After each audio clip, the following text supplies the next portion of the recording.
Lying to yourself is one of the most destructive things you can do. It's easy, it's comfortable, and it lets you avoid the hard truths that demand effort and change. But the longer you lie to yourself, the deeper you sink into mediocrity, self-deception, and suffering. If your life isn't where you want it to be, there's a good chance you're not being honest about why.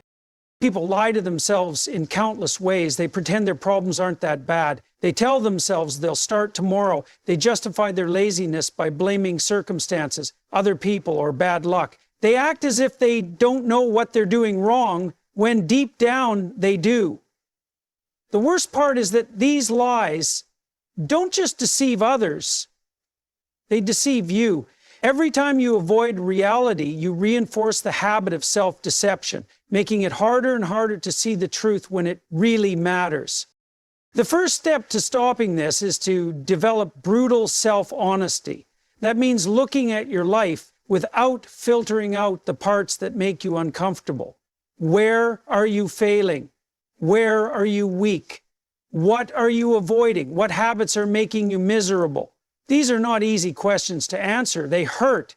But if you refuse to face them, you'll stay exactly where you are, trapped in a cycle of self-inflicted suffering, telling yourself stories that make you feel better but keep you stuck. One of the most common lies people tell themselves is that they don't know what to do. They say they're confused, that they need more time to figure things out, that they're waiting for the right moment. This is rarely true. Most of the time, you already know what you should be doing. You know you should be exercising. You know you should be working harder.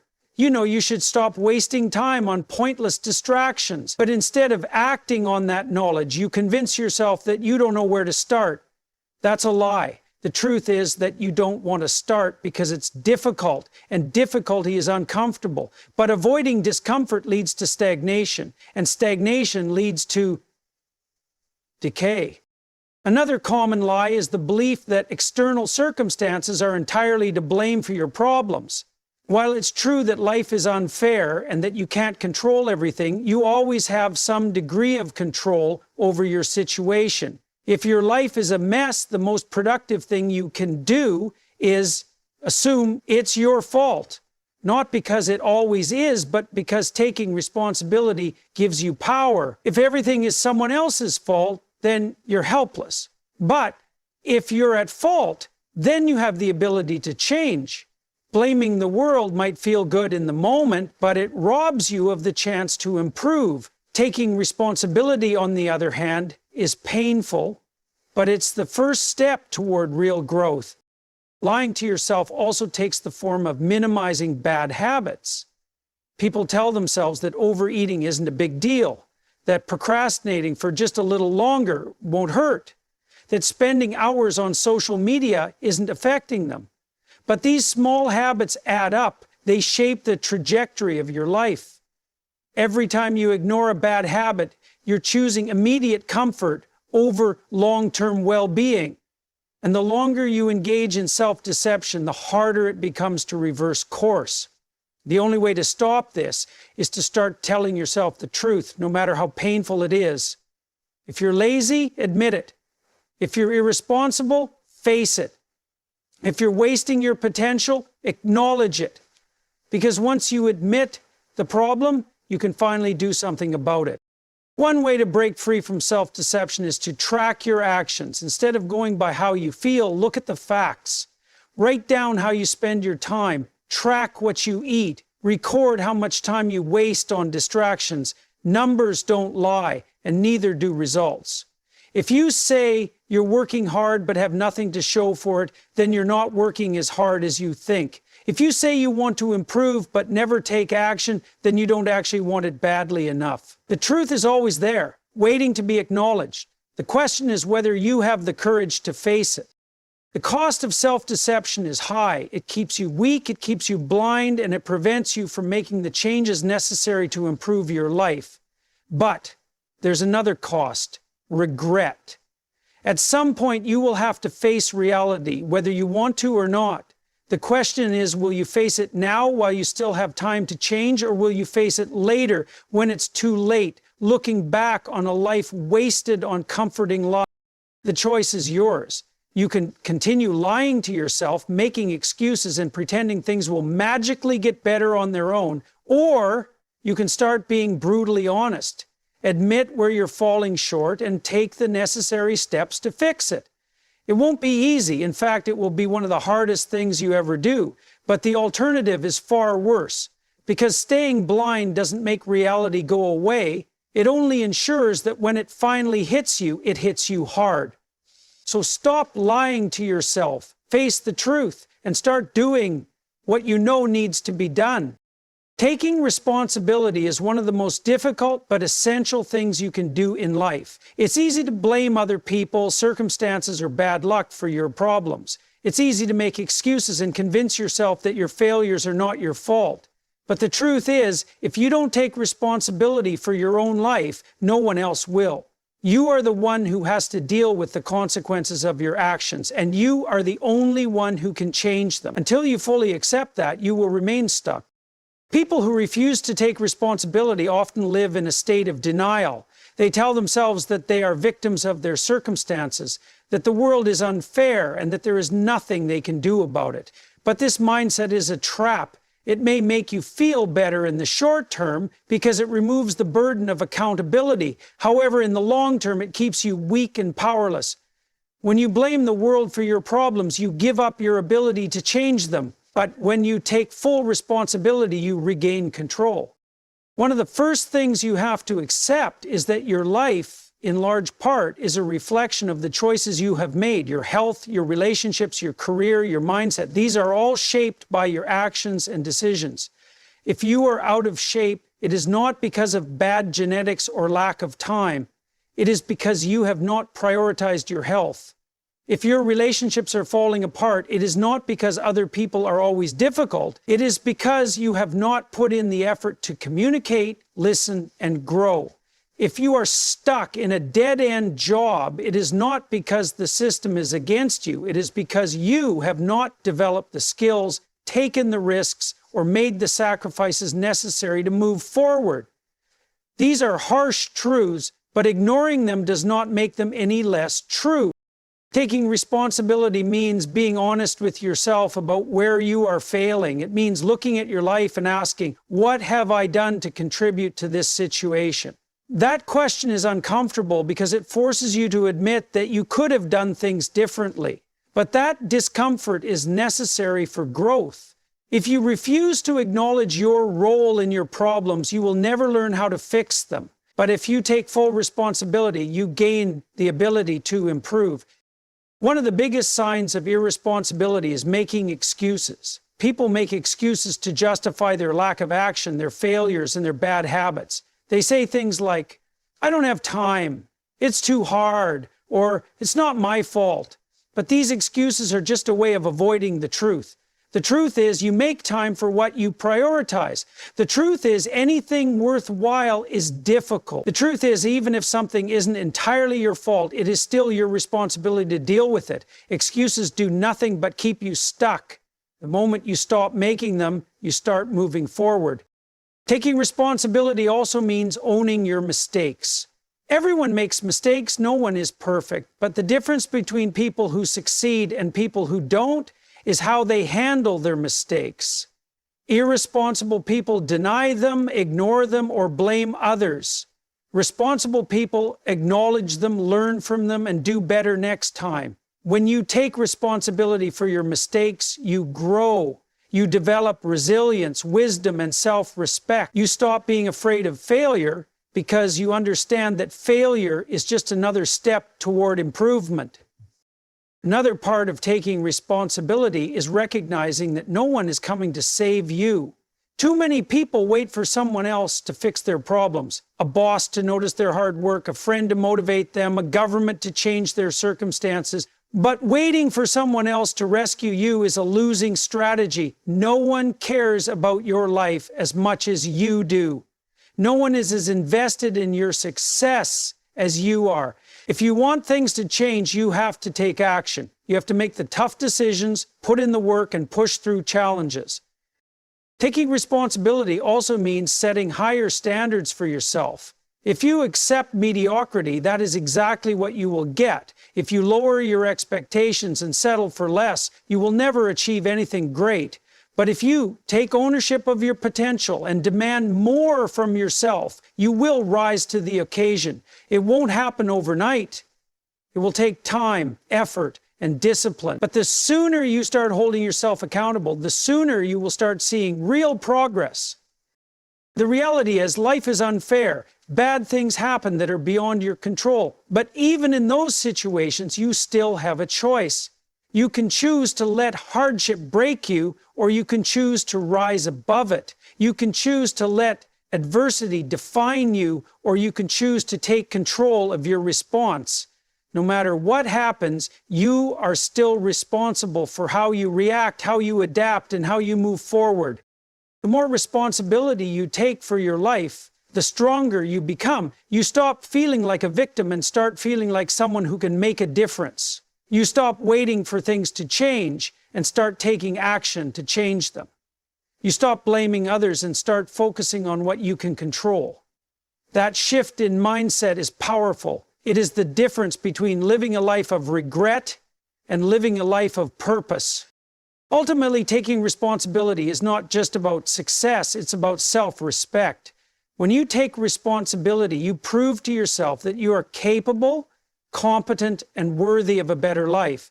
You stop making excuses, you stop avoiding reality, and you start building the future you want.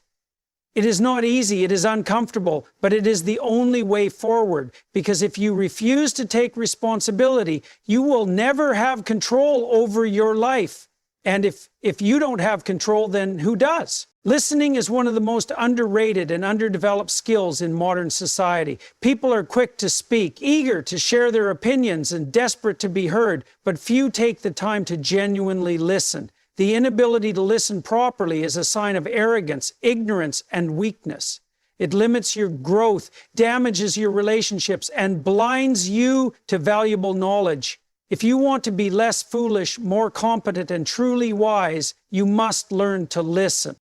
Most people think they are good listeners, when in reality they are just waiting for their turn to talk.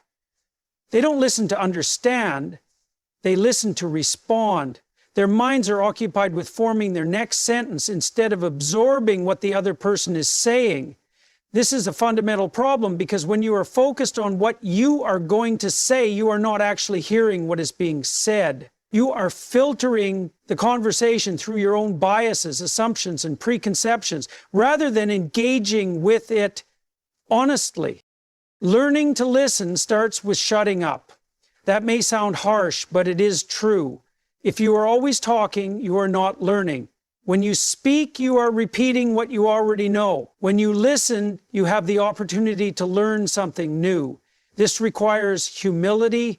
It requires the recognition that you do not know everything, that you have blind spots, and that other people, no matter who they are, might have something valuable to teach you. One of the biggest barriers to good listening is the ego. People hate to admit when they are wrong. They resist new perspectives that challenge their existing beliefs. They dismiss opinions that don't align with their worldview. But a person who cannot listen to opposing views is a person who will never grow. If you are unwilling to hear things that contradict your opinions, you are not engaging with the world honestly. You are just reinforcing your own ignorance. True intelligence is not about being right all the time. It is about being open to the possibility that you might be wrong. Listening is not just about absorbing words. It is about understanding what is being communicated. People often struggle to articulate their thoughts clearly, and if you are not truly paying attention, you will miss the deeper meaning behind what they are saying. This is especially true in difficult conversations.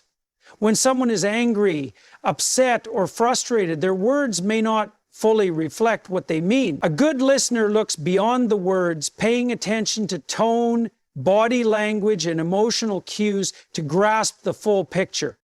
One mistake people make is assuming that listening means agreeing. It doesn't. You can listen to someone without endorsing their point of view. In fact, listening properly gives you a better chance of refuting bad ideas. If you don't fully understand what someone is saying, how can you challenge it effectively? Too often, people dismiss ideas they disagree with before they have even taken the time to fully understand them. This is foolish. If an idea is truly wrong, understanding it deeply will only strengthen your ability to argue against it. And if an idea contains some truth, you have the opportunity to learn from it. Either way, you win. Good listening also strengthens relationships. Most conflicts arise from misunderstandings, not real disagreements. People talk past each other, assuming bad intentions where there are none. When you take the time to listen, really listen, you show respect. You show that you value the other person's perspective, even if you don't agree with it. This builds trust. It creates a foundation for honest communication. It allows for productive conversations instead of pointless arguments.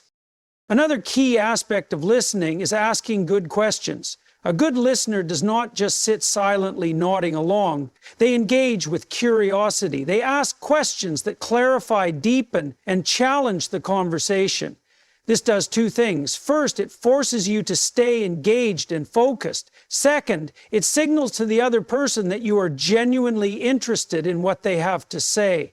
This makes them more likely to open up and share valuable insights. A well-placed question can unlock wisdom that would have otherwise remained hidden. Learning to listen is also about listening to the right people. Not all voices are worth your attention.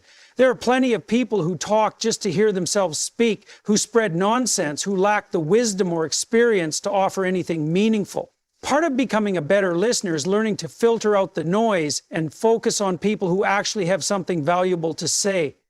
This means seeking out mentors, experts, and individuals who challenge you to think deeper. It means avoiding the trap of surrounding yourself only with people who tell you what you want to hear. One way to improve your listening skills is to practice active listening. This means fully concentrating on what is being said rather than letting your mind wander. It means resisting the urge to interrupt or dominate the conversation. It means paraphrasing and summarizing what the other person has said to ensure that you truly understand them. This is not easy. It requires discipline and self-awareness, but like any skill, it improves with practice. The ability to listen is a sign of maturity. It is a sign of wisdom. It is a sign that you are not ruled by your ego, but by a genuine desire to learn and understand. People who fail to listen remain trapped in their own limited perspectives. They never grow beyond their own flawed thinking. They make avoidable mistakes. They struggle to build strong relationships. And worst of all, they miss out on the opportunity to learn from the world around them. If you want to be smarter, listen more and talk less. If you want to build better relationships, seek to understand before seeking to be understood. If you want to gain wisdom, be humble enough to admit that you don't know everything. The world is full of knowledge, insight, and experience, but you will never access it if you are too busy talking. So stop, be quiet, pay attention, learn to listen.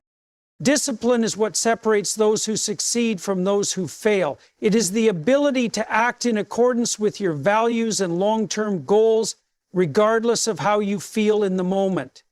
Emotion, on the other hand, is fleeting, unreliable, and often misleading. If you allow your emotions to dictate your actions, you will be inconsistent, undisciplined, and ultimately ineffective. Life rewards those who can rise above their temporary feelings and do what needs to be done even when they don't feel like it. That is the power of discipline over emotion. Emotions are not inherently bad. They serve an important function in human experience. They provide motivation, signal danger, and help us connect with others.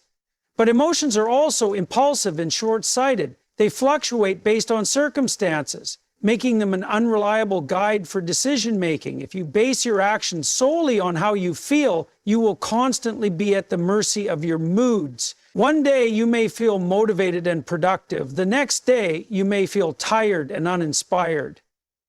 If you only take action when you feel like it, you will never be consistent enough to achieve anything significant.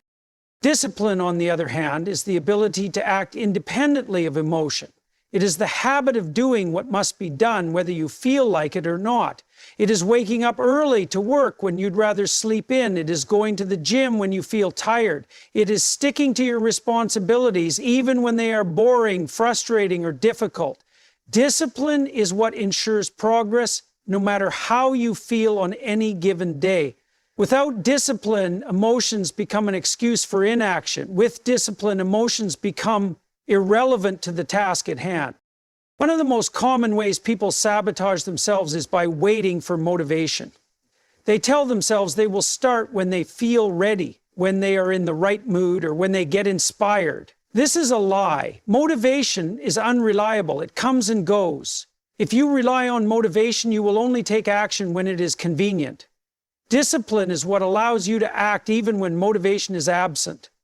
The most successful people are not the ones who are always motivated. They are the ones who have trained themselves to act regardless of how they feel. Discipline also protects you from self-destructive emotions. Anger, sadness, fear, frustration, these are normal human experiences, but if you let them control your actions, they will ruin your life. When you act purely out of emotion, you make impulsive, short-sighted decisions that you later regret. You say things in anger that damage relationships.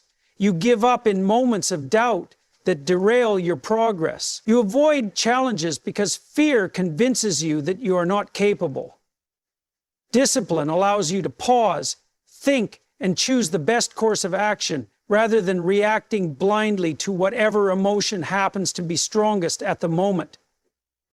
Another reason discipline is superior to emotion is that it builds long-term success. Every meaningful achievement in life requires sustained effort over time, whether it's building a career, getting in shape, mastering a skill, or maintaining a healthy relationship. Success does not happen overnight. It requires daily disciplined action. If you only work when you feel like it, your progress will be inconsistent at best and non-existent at worst. But if you develop the habit of disciplined effort, you will make steady progress, even on the days when you feel uninspired. Over time, these small, consistent actions compound into extraordinary results. Discipline also creates freedom. This may seem contradictory at first, but it is true. People who lack discipline live at the mercy of their emotions, impulses, and distractions. They procrastinate, make excuses, and avoid difficult tasks. As a result, they are constantly stressed, overwhelmed, and stuck in cycles of failure. Disciplined people, on the other hand, take control of their lives. They do the hard work up front, which gives them more time, options, and opportunities later. They don't have to panic about deadlines because they have already done the work. They don't have to constantly repair broken relationships because they have been consistent and reliable. They don't have to worry about their health because they have maintained good habits. By choosing discipline, they create a life of stability and control. Developing discipline is not easy, but it is possible for anyone. It starts with small decisions. Every time you act based on principle rather than emotion, you strengthen your self-discipline. Every time you push through discomfort and do what you know is right, you build resilience. Over time, discipline becomes a habit. It becomes who you are. The key is to stop negotiating with yourself. The moment you give yourself an option to quit, you have already lost. Instead, you must decide that your actions will not be dictated by your feelings. You must commit to doing what needs to be done, no matter what. The people you surround yourself with have a profound impact on your life. Whether you realize it or not, their habits, attitudes, and behaviors influence your own. If you spend time around ambitious, disciplined, and thoughtful individuals, you will naturally adopt some of their traits. But if you surround yourself with lazy, negative, and irresponsible people, you will inevitably become like them. That is why avoiding bad company is not just a suggestion. It is a necessity for anyone who wants to live a successful and meaningful life. Bad company can take many forms. It can be the friend who constantly complains about life but never takes action to improve it. It can be the group that encourages reckless behavior, pushing you toward bad decisions. It can be the people who mock your ambitions, discourage your progress, and make you feel guilty for trying to better yourself.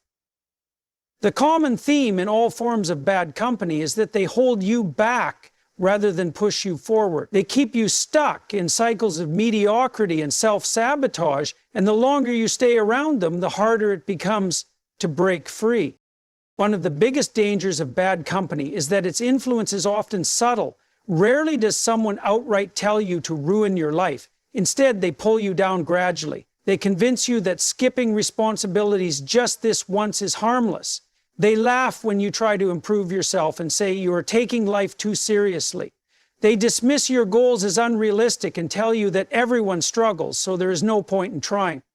Over time, you start adopting their mindset, lowering your standards, and making excuses for your failures. You may not even notice the change until you look back and realize how much potential you have wasted. Another issue with bad company is that it reinforces negative habits. If you are around people who have no discipline, you will find it harder to maintain your own. If they drink excessively, waste time, or indulge in destructive behaviors, they will expect you to do the same. The pressure to conform is strong, and resisting it requires more energy than simply avoiding those situations in the first place. No one is completely immune to influence, no matter how strong-willed they think they are. That is why the best strategy is not to constantly battle against bad influences, but to remove them entirely from your life. Some people make the mistake of believing they can change bad company. They think they can help their negative friends by staying around them, offering advice, and being a good influence. While it is noble to want to help others, the reality is that people do not change unless they want to.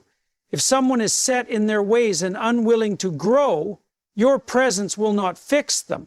Instead, they will likely drag you down with them. It is far more effective to focus on your own self-improvement and let your progress inspire those who are truly willing to change. Avoiding bad company does not mean isolating yourself. It means being selective about who you allow into your life. It means surrounding yourself with people who challenge you to be better, who hold you accountable, and who share your values. Good company lifts you up, encourages you, and helps you stay focused on your goals. These are the relationships that lead to growth, fulfillment, and success. Recognizing bad company is the first step in avoiding it. Pay attention to how people make you feel after spending time with them. Do they leave you feeling motivated and uplifted, or drained and discouraged? Do they support your ambitions, or do they subtly undermine them? Do they take responsibility for their actions, or do they constantly blame others for their problems? The answers to these questions will reveal whether someone is worth keeping in your life or not. Letting go of bad company can be difficult, especially if they have been part of your life for a long time. You may feel guilty, afraid of being alone, or worried about their reaction. But staying in bad company out of guilt or fear will only hold you back. If someone truly cares about you, they will respect your desire to improve. And if they resent your growth, that is proof that they were never a good influence to begin with. It is important to understand that avoiding bad company is not about arrogance or looking down on others. It is about protecting your own future. You are responsible for your own success, happiness, and well-being. That responsibility means making tough choices, and one of the toughest choices is cutting out people who are bad for you. But tough choices are what separate those who achieve great things from those who stay stuck in mediocrity. The people you associate with shape your mindset, habits, and ultimately your life. If you surround yourself with disciplined, ambitious, and intelligent individuals, you will naturally become better. If you allow yourself to be influenced by negativity, laziness, and self-destructive behavior, you will find yourself slipping into the same patterns. Your time and energy are valuable. Don't waste them on people who don't add to your growth. Choose your company wisely, and your future will reflect that choice.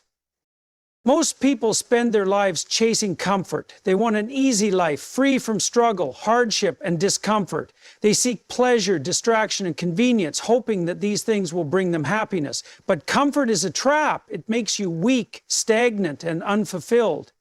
A life devoted to comfort is a wasted life because true fulfillment does not come from avoiding difficulty. It comes from seeking meaning. Meaning is what gives life depth. It is what makes pain bearable and suffering worthwhile. Without meaning, even the most comfortable life feels empty. People who prioritize comfort over meaning may have temporary pleasure, but they lack a deeper sense of purpose. They move from one distraction to the next, avoiding responsibility, avoiding challenge, and avoiding anything that might cause discomfort. But in doing so, they rob themselves of the opportunity to grow, to achieve, and to build something of value. The pursuit of meaning requires sacrifice. It demands that you give up short-term gratification in favor of long-term fulfillment. This is not easy. It means doing things that are difficult, painful, and sometimes even exhausting. It means choosing discipline over laziness, responsibility over ease, and purpose over pleasure. But the reward is worth it. A life built on meaning is a life worth living, while a life built on comfort is little more than an existence. Many people mistakenly believe that happiness comes from eliminating struggle. They think that if they just had more money, more free time, or fewer problems, they would finally be happy. But this is a lie. Struggle is not the enemy, it is the path. The most meaningful moments in life come from overcoming obstacles, pushing through hardship, and proving to yourself that you are capable of more than you thought. The sense of achievement that comes from hard work and sacrifice is far greater than the fleeting pleasure of comfort. Look at anyone who has accomplished something great and you will see that their journey was filled with struggle. Artists, entrepreneurs, scientists, athletes, none of them achieved success by seeking comfort. They sought meaning, purpose, and excellence. They endured failure, criticism, and setbacks, but they kept going because they understood that the pain was part of the process. They knew that true fulfillment does not come from avoiding difficulty, but from overcoming it. The problem with seeking comfort is that it never truly satisfies. The more comfort you have, the more you need. It becomes a cycle of endless consumption, more entertainment, more distractions, more mindless pleasure, but no real satisfaction. You might feel good in the moment, but deep down, you know something is missing. That is because human beings are not designed for a life of ease. We are designed to struggle, to strive, and to pursue something greater than ourselves. Meaning is found in responsibility. It is found in dedicating yourself to something beyond your own pleasure. This could be a career, a cause, a family, or a personal mission. Whatever it is, it should be something that challenges you, something that forces you to grow. Responsibility gives life structure and purpose. It gives you a reason to wake up in the morning and keep moving forward, even when things are difficult. Comfort, on the other hand, leads to stagnation. It makes you complacent, weak, and unprepared for the inevitable hardships of life. When difficulties arise, and they always do, people who have spent their lives avoiding struggle are the first to collapse under pressure. They are not resilient because they have never trained themselves to endure hardship. But those who have embraced difficulty, who have sought meaning over comfort, are the ones who persevere. They are the ones who succeed. Choosing meaning over comfort does not mean you should reject all forms of pleasure. It is not about making life miserable for the sake of it. But it does mean that pleasure should not be your highest priority. It means recognizing that the most rewarding things in life require effort and sacrifice. A meaningful life is not always easy, but it is deeply fulfilling. It is a life of growth, contribution, and purpose. So ask yourself, are you living for comfort or are you living for meaning? Are you spending your time avoiding difficulty, or are you embracing challenges that will help you grow? The choice is yours. You can seek comfort and remain the same, or you can seek meaning and become something greater. Choose wisely.